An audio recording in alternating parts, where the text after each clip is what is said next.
departure likelihood, lake temperature that was negatively correlated with departure likelihood, and then YOM stands for year of migration, so year of migration is a factor. And we thought this was interesting that this came out as our top model because we had brine shrimp density, and we thought that maybe that would be a really important model, having prey density compared to weather. But we think what's happening a little bit with this, to start with the high barometric pressure, this really takes into account a lot of weather variables. Generally speaking, when you have high barometric pressure, you have good weather, low wind speeds, a little bit warmer temperatures, and so this is something that we've seen in other studies about migration timing. But as for the lake temperature, what we think is happening here is that not only does low lake temperature mean that the prey is decreasing, but it's also accounting for the thermoregulatory cost of the bird itself to be in that colder water. And so that this may be kind of why this came out as our top model. Then though, we also had year of migration as a factor, meaning that there was a lot of variation across years. So there's something still that these models aren't accounting for that really gives us a lot of variation from year to year as to when grebes are departing from the lake. The thresholds, I think, are really interesting. So the first one, to address wind speed, there's clearly wind speeds at which grebes prefer to leave from Great Salt Lake. So anything less than 5 meters per second is really when grebes would rather be departing from Great Salt Lake. However, it's not a hard and fast threshold, as we rarely see hard and fast thresholds in ecology. But we even saw one departure occurring when we had a wind speed of 17 meters per second. This was really high wind speed. It was a little bit later in the time period of when grebes were leaving that year, so it may be that they felt compelled to go because it was getting late. But that was a surprisingly high wind speed to see them depart. But overall, it's at those lower wind speeds, which is significantly different from nights when they're not departing from the lake. And then the shrimp thresholds are even more interesting. So this is the graph on the left shows the day of first migration departure. So this is when grebes are starting to depart from the lake. And the graph on the right is showing the density of brine shrimp adults, which are the main prey for eared grebes at this time period, 7 days before first departure. And we looked at a few different lags in brine shrimp adult densities because grebes have lost their ability to fly when they get to Great Salt Lake, and they have to regain those flight muscles before they can leave. So when we were looking at these thresholds, we knew there might be some lag between some density of shrimp that's being reached and then their need to regrow flight muscles so that they can actually depart. So when we looked at those different lags, 7 days, so about a week, was the most significant. So we use those to compare here. But what's interesting here is you can see that these don't necessarily match up. So again, later days, higher numbers is later departure. And so if you look at, for instance, 2003, grebes started departing from Great Salt Lake really late in the season. But then in 2003, we had really low shrimp. And then if you look at 2007, 2007, they left really early. Yeah, there we go. 2007, they left early, but we had abnormally high densities of brine shrimp. So those don't line up very well. And I'll discuss that in just a second. All right. Yeah. Can I ask you, are you taking the whole lake-wide average density? Yes, that's part of the discussion. Oh. Thank you. Yeah. So that's my third point on here. So I just wanted to discuss a couple different things from each of these objectives. So the first is the lack of an overall departure trend. In various migration studies, there has been shown that certain birds are departing earlier for migration for spring or for fall, and this may be due to climate change.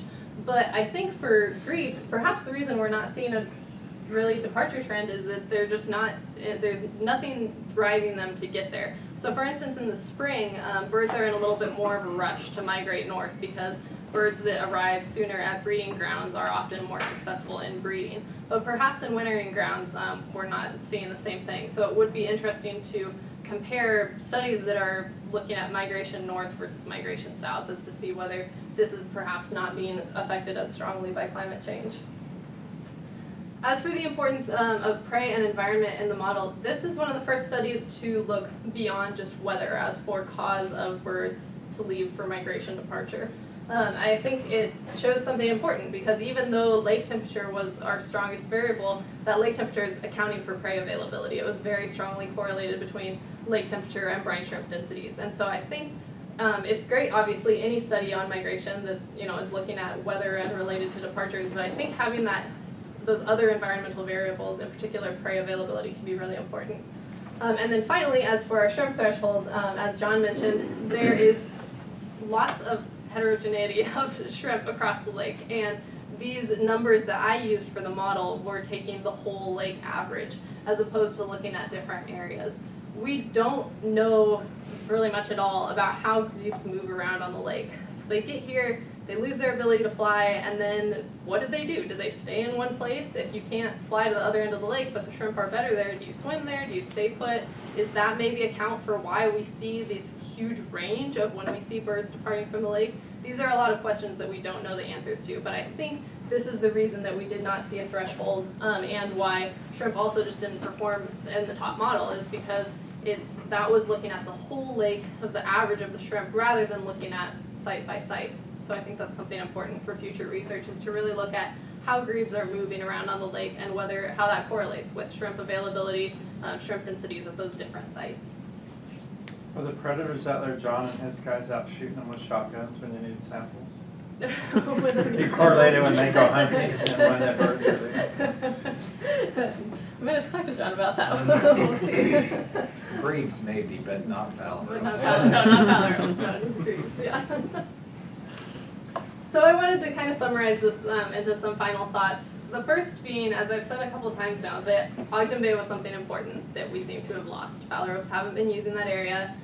We couldn't get there to look at prey densities and see what might be different, but we do know that they weren't using it.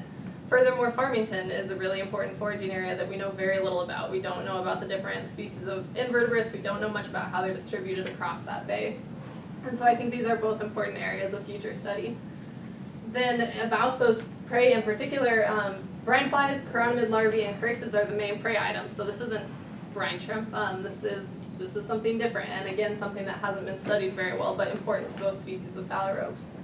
And then finally, looking at this combination of variables as to when grebes leave Great Salt Lake, prey is important, weather is important, and so it's a combination of variables plus some things that certainly need future research. With that, I will take any other questions that you guys might have or open to discussion. Yeah. Okay. Thanks, guys.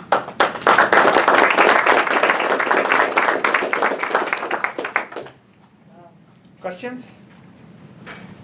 So I noticed, and I sat on the Willardsburg Science Panel for Perry, Willard Outfall for the POTW there. There was a huge discrepancy in the amount of invertebrates in the water column, I guess, when there was water and flow and when there wasn't water and flow. And so you're talking about how important both Ogden Bay and Farmington Bay are. And I would think that at some point, just the lack of water in some of those areas and then possible lack of invertebrates would impact these birds tremendously depending on the year and I guess invertebrate availability. Would you think that some kind of invertebrate monitoring would be a good thing to look at over time and different lake elevation over different years? Yeah, I think that would be really interesting to look at. So were they seeing higher densities? It was higher in the water column when there was increased flow? So it was actually a little bit strange because 2011, they only had 3 years worth of data, okay. 2011, 12, and 13. And so, of course, 2011 was the big flooding out there. And so it seemed to, prior to that inflow, or as that inflow occurred, there was very little invertebrate diversity as well as that amount. But then as things started to settle, the invertebrates increased. And same with diversity as well as numbers on 12 and 13. It was just that it shrunk so much that there was very little habitat. Right. And so there was very little food available for forage species there at that time. So Yeah. that's, I mean, the same thing happens at Ogden Bay and Farmington Bay, Right. but there's a different salinity gradient, Right. which would be one thing, because Bear River is going to be a lot more fresh than both Ogden Bay and Farmington Bay. So there would be something that would change the species diversity as well as the amount of species in there. So I was just wondering how to best get an idea of how important those areas are, since you were Yeah. indicating that they're extremely important. Right. So how to measure that over time, and see if you can kind of predict where those, as you showed with your graph with Ogden Bay being really important when there was water, and then nothing. Right. And then Farmington Bay became more important, so maybe on those shallow lake years, certain areas become more important than others. Yeah, I think it would be great to be able to monitor invertebrates more. I mean, the monitoring that you guys have done on brine shrimp on the rest of the lake is so valuable to say we can see how this is changing over years. And I think if we could do something similar in Ogden and Farmington would be really good. There's the data that we do have from Farmington is really just from one study, but Wayne Wurtzbach had a class of undergraduates that looked at Farmington Bay, and they sampled, at 4 different locations going from south to north in Farmington Bay. And they definitely saw a difference in the composition of invertebrates that was there over those, and it corresponded mostly with salinity. So I think probably the same thing would be true here, but to look at differences between Ogden and Farmington, to look at the changes over time, to look at the changes compared to lake levels, yeah. And I think the data that I have, once I'm able to analyze that invertebrate data, will really get started on some of those questions. But I mean, like you said, that's a 3-year study too, and that's not enough to really give us an idea over time of what there is. So, yeah. I know you didn't do actual counts of phalarope numbers, but do you have a sense of whether those birds that had been using the Ogden Bay area displaced to Farmington Bay, or they did simply went somewhere else? Yeah, so when we didn't do counts when we were flying, when we Okay. did our aerial surveys, but we did do point counts wherever we did behavior observations and whenever we collected. Just pretty much whenever we were at a flock, we did do a point count of that flock. So I would have to look at those, but I think from what we saw, I think they probably did just move to other areas of the lake. I think that's part of what we saw in Farmington was not just that it was getting smaller and so we had flocks closer together, but I think there were possibly birds that would have been using Ogden that were using, they also got crowded into Farmington. So, yeah. There may be some helpful information from the Waterbird survey about timing of increasing concentrations of phalaropes, Farmington versus some, because the counts were done all within a time period of 10 days, each of the counts. And, I happened to be present on the airboat when there were 400,000 phalaropes in Farmington Bay. So, we have there's 5 years of data that may be of help. Yeah, and I have looked at those, and that's also something interesting that I didn't include in this, is that there's been a little bit of a shift from what was seen in that project as to what we see now. For instance, I mean, Bear River Bay I didn't include in this talk, but it has dried up a whole lot too, and so that was an important area for phalaropes when that survey was done, but we never saw them there, never in large flocks at least. That was one area where it had really changed. Carrington's kind of stayed the same. Farmington, again, those big concentrations. West of Antelope Island was another area that on the survey was marked as having high concentrations of, I think, redneck phalaropes. And then we never saw them in substantial flocks west of Antelope Island. So I think that is certainly useful to look at, as to how the concentrations change, and that's true, especially in looking like long term as to what may be different. So I'll definitely keep that in mind for looking long term, and we can kind of see how that may differ, especially looking at lake elevation. So yeah, thanks. Yeah.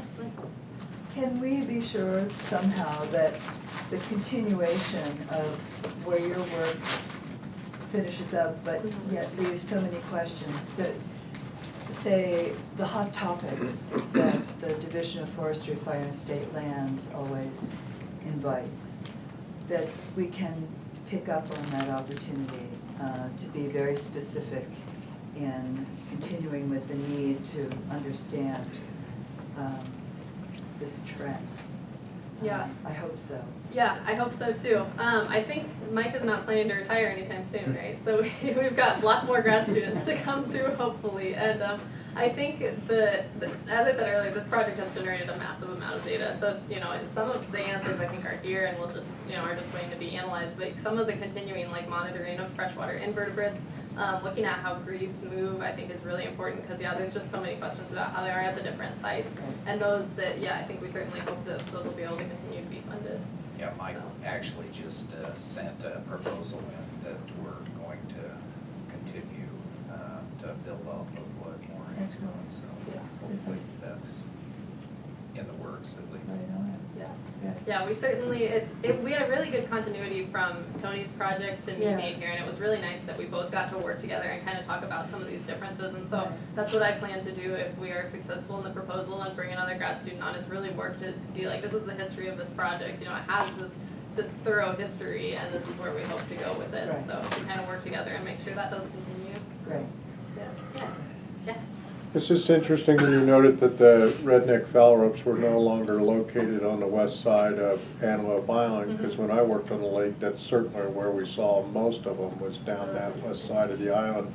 So I was just wondering, between you and John, what conditions have changed that may have moved them out of that area to Farmington Bay, or any ideas? Other than maybe exposure to bioworms and either loss of habitat or increased habitat, because like she said, those flies end up landing on a structure or something out there or someone. Yeah. So I don't know if it's increased or decreased Well, in one place or the other. Well, I was wondering if maybe those bioherms, or, well, I guess Bonnie's not here, we can use the B word.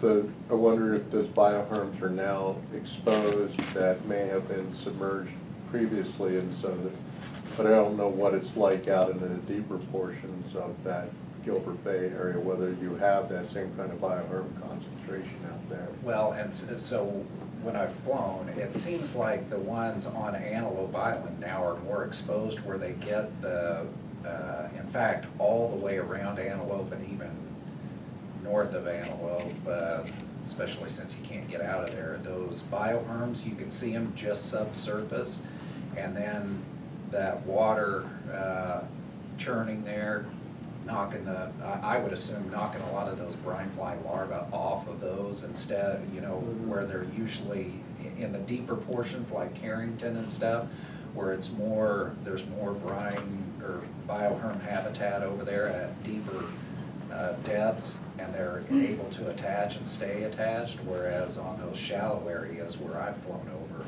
I bet they just get washed off or taken off there, and they're probably not as successful. Well, I was just thinking that that's a good kind of reasoning for additional work on the bioherms and the importance of those that bioherm habitat for the work that you've already proposed, John, with that and other things there. Yeah. We know almost nothing about the bioherms and Right. their importance, so yeah, that's. Yeah, one of the things that I'm planning to do, and that Tony's also planning to do, is to go back, now that Rob Baskin has finished his work on where the bioherms are, is to look at a map, once he's got that in a GIS layer, to look at that compared to where we see, different bird areas, and to look at, the bioherms compared to the lake elevation, and maybe if we can see differences between kind of those areas. But I think that's another, kind of like John said, that we could have a whole couple dissertations on brine flies because we just don't know anything about them. We know, from Rob's work now kind of where the bioherms are and some other things about them, but in terms of the biology of a bioherm, we just don't know much, and it's really important to those flies. And so yeah, there could easily be some difference, whether it's wave action or just bioherms that are submerged, or a certain depth that accounts for what we see. west of Antelope Island. And as our lake level continues to fall, it's also a concern, because once they're exposed, then they can't be used by brine fly larvae. So I think, yeah, there's a lot of important questions there that would be really great to answer. So. And Paul, just going back to your original question, Paul, there's a couple students up at Beaver State, undergrads, that have been studying some phalarope movements and trying to identify local areas for phalaropes. And they've gone out in the evening, if you go out there just at the Antelope Island Marina, you can see a steady stream of phalaropes going from Farmington Bay into Gilbert Bay in the evening. And that continues even into the night, really. Took one trip out there and there were just constant flocks flying over us in Gilbert Bay during the night. So it might be just a timing thing that you're seeing them in Gilbert Bay as opposed to Farmington Bay. Well, we saw them when we were doing our brine shrimp sampling out there. You would just run through these huge, several miles long of, high concentrations of phalaropes during the day. So, although they may have been using that for a loafing area, it would still indicate at least a change in the behavior that they were occupying that space during the day as opposed to at night, perhaps, like you're seeing it now. Yeah, that's good to know, because certainly based on how we did our aerial surveys, it's possible that we could have been missing them in the morning if they're still using those areas for loafing in the morning. But yeah, then during midday we haven't seen them, so it's good to know that you were seeing them then, and that is some sort of change. We saw them basically every summer run through, from, I would say, July through the end of August. They seem to always show up around middle to end of June, 1st of July, and then be there for 6 to 8 weeks in these huge flocks out on Gilbert Bay. Yeah. And then, which is why I sent that request to find out what information you had on the GoldenEye data as well, because it looks to me just looking at things when I'm flying, it seems the GoldenEye population has steadily declined since 2003, and they're also dependent on the brine fly larvae as well, feeding off of those bioworms, and it seems like they've also declined over this time, and that's what you said. It's been significant since 2003, or when Josh was doing his work, 3, 4, and 5, I think, when he did his, and we were seeing mid 40,000. I think about an average of 45,000 GoldenEye out on the lake, and now that's what you were saying. Yeah. Under 20. It was really low 2 years ago. It was like 16,000 or something, and then it rebounded a little bit last year, but still like 20, 21, I think. So yeah. I want to point out how unique this Great Salt Lake is here in Utah. To have a huge saline lake like this, there's only one other similar to it, and that's Mono Lake. We have on this lake, because we have such an abundance of brine shrimp and brine flies, we have millions of birds here. Bird populations are doing well, 1.4 million grebes, but they're only in 2 places that fall. They all fall either here or on Mono Lake, and so it's a large population. But it's scary in terms of the management, because if something goes wrong, we could lose half the population 1 year. And I think I'll compliment DWR. I think they recognize that, and they have created this Great Salt Lake ecosystem program that does a great job of excuse me, managing the lake. But we need to be cognizant about how unique this lake is, how for the birds that are there, for the ear grebes, the phalaropes, they don't have other alternatives. And so we've got to do, DWR always has to do a great job of managing the lake. It's going to be a challenge to keep these populations going in the future. Well, John was a panelist and I was an attendee, and as was Lynn, and at the State of the Lake Symposium last week, and what was it, that guy's name, Dr. Minch? Brian Minch. Brian Minch. Mm-hmm. And when he was talking about possibility of increased toxin levels, et cetera, as lake levels decreased, and John's comment was that he was ready to retire and pack up and move somewhere else. I think we need to be aware that sooner or later is going to affect animal health. I also think that in the big picture of things, as we look forward to the continuing conversation about the proposed Bear River Water Development Project, the data and the research that we can amass now about these trends, and to help us really understand the significance that this system has and that water aspect, we need to have that prepared so that we can counter, friends can counter, the proposal, because really the system is at stake with these kinds of pressures. Frank, did you have a comment? Actually, I was gonna get at the Bear River project and okay. you know, how you would speculate if we've got 50% less water coming in from the Bear River system, what might that do to phalaropes and grebes? Yeah, it's funny because when I started this project, it was like, you know, there's grad students that study wolves and like all these controversial things, and I was like, oh, birds that nobody's ever heard of on the Great Salt Lake, like this won't be controversial. And then with the Bear River Watershed Project, I've started to think about that a lot more, and yeah, it scares me too. Especially when you look at Ogden Bay and say they're not using that area anymore. We don't know why, except for that we know that the levels are a lot smaller. I mean, Ogden Bay is practically there. John and I were flying and we saw tumbleweeds go across Ogden Bay. Like, that's not good. And so there's losing that water, just that we don't know what it is. And like Mike said, just not having these areas that are so important to such a large proportion of these populations. And, you know, in particular for eared grebes, because they lose their ability to fly, if they get here one year and the conditions are such that they cannot survive, well, they're kind of stuck. So it's scary to think about so many big populations depending on this, and there's a lot we need to learn, and we need to get that information out there to share, because this is something that's worth protecting, and worth protecting the water resources in particular. And I'll give the brine shrimpers a lot of credit here, because that particular question that you just mentioned in terms of eared grebes, when that was pointed out to them back in the mid-90s that there was a need to maintain brine shrimp populations for the health of the eared grebes, they got on board and they supported that research and that monitoring 100%. As far as I know, they still do, to the point where it has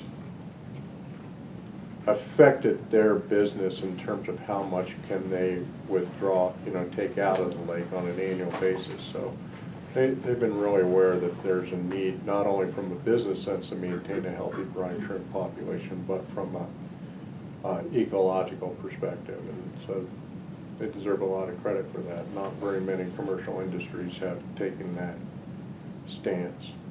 Yeah, I agree, and that's something I love about working in this ecosystem, is that we have that example that the brine shrimp industry has given us of, we can make this work. We can have an industry out here and be willing to monitor and maintain, you know, these other natural resources, and maintain this as a healthy place for birds. And, you know, we're certainly not saying that we need all the water, but we don't have much water as it is, and we would like to keep what we have, rather than it just being used for more and more human use. But yeah, they certainly, I fully agree, they get a lot of credit for what they've done. John, with that, with the railroad breaching that causeway across there, that's going to change salinity levels between the north and the south. How might that affect this? Because that's a lot of change. So that is one of the things that we talked about with that railroad causeway going in, and that's one of the adaptive management things that they have in place, to build a berm, not a berm outside to allow the exchange of salts between the north and south arm. So it's supposed to not change at all based on that berm, that they could go in and change that if it is shifting the salt balance one way or another. So that's supposed to be in place, and that was one of the agreements that we made with the railroad to ensure that there was no major change in salt balance. So that shouldn't be an issue. So I just wanted to be sure you're going on record of saying that 4 million grebes getting here and being flightless and all of them dying would be a bad thing. That would be a bad, yes. All in favor? Yeah, I will not to say that, yeah. Yeah. Okay, any more questions? What a good Great, idea. thanks, Maureen. Very good. Have another sandwich when you go back to your cubicle. I think I went out with you about